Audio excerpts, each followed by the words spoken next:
Hello dears, I'm Princess Aurora and I thought I would share a bedtime story with you tonight. This story is called Aurora and the Diamond Crown. One sunny morning, Aurora awoke in the most cheerful of moods. It was her 17th birthday and she couldn't wait to see what wonderful surprises were in store. Luckily, she didn't have to wait too long. "Happy birthday, darling," said the Queen.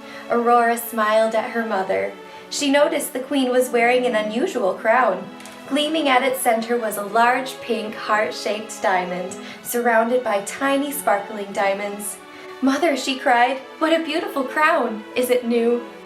"Actually," replied the Queen, "it's quite old, and it's the reason that I've come to you so early on this special day."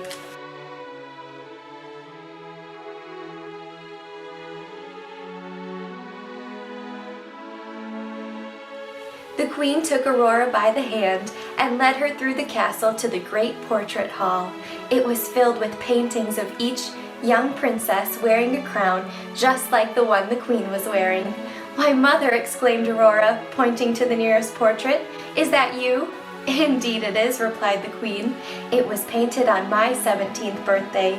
You see, Aurora, it's a tradition in our kingdom that on a princess's 17th birthday, this crown is to be passed down to her and worn until the day she herself becomes queen."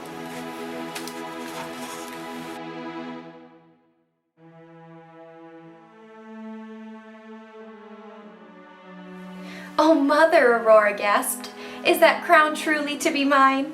"Well," her mother said with a smile, "I certainly hope so. But according to tradition, you must first earn it." "How?" asked Aurora. "By answering 3 riddles," her mother explained. Just then the 3 good fairies, Flora, Fauna, and Merryweather, flew in. "Happy birthday, Princess," said Merryweather. "We're here to give you your clues."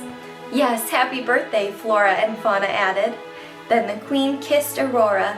"Think hard, my dear, and good luck."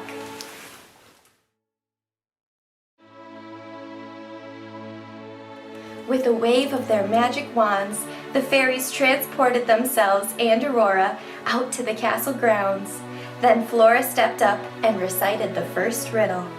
"To the eyes it's a treat, to the nose a delight, but beware, to the hand it can be quite a fright. Though few think to taste it, its sweetness still shows. To this first riddle the answer's a—" said Aurora when Flora was done. "Oh, I know," said Merryweather. "Of course you know," scolded Fauna. "It's Aurora who has to guess." "Do you know what the answer is, dearie?" asked Flora. "Let's see," said Aurora. "To the eye it's a treat, so it's pretty. To the nose a delight, so it smells good. To the hand quite a fright, so it must hurt like a thorn on a rose. That's it, isn't it?" And she hurried off to the garden where she picked the first rose she could find.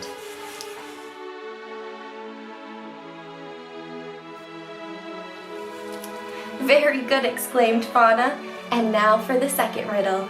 Some plant it, some steal it, some blow it away. Some even do it several times a day. Some who are shy might blush getting this on their hand or their cheek. Can you guess? It's a—" "Well," said Aurora, thinking, "if some plant it, it might be another flower, a dandelion perhaps. You can blow them away too. But what can you get on your hand or your cheek?" she wondered aloud as she gazed into the garden pool. "I know," cried Aurora suddenly. "It's a kiss, isn't it? Of course it is." "You're figuring out the answers more quickly than any princess yet," said Flora.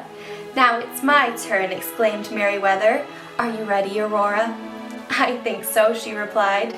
"Ahem." Merryweather cleared her throat.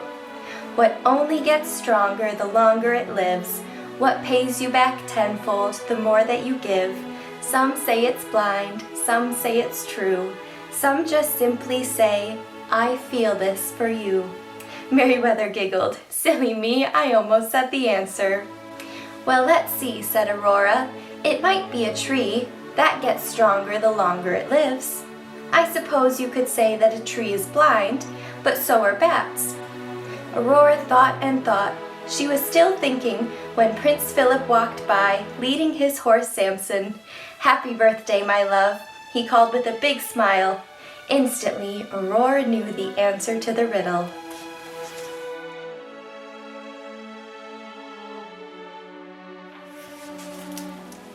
Happily, Aurora hurried to her mother's sewing room.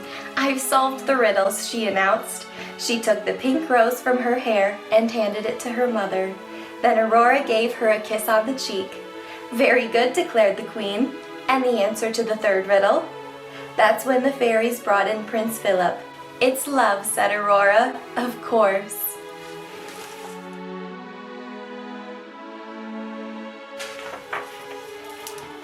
The queen took the crown from her head and proudly placed it on Aurora's.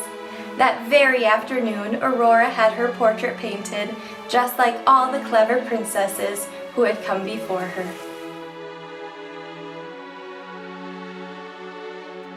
In the evening, a grand birthday ball was held in Aurora's honor. "Happy birthday, my darling," her mother told her, "and may you have many, many more." Aurora smiled at her mother. It had been a wonderful birthday.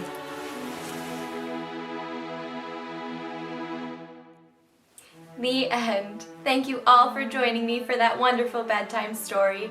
I hope you all have the sweetest of dreams. Good night.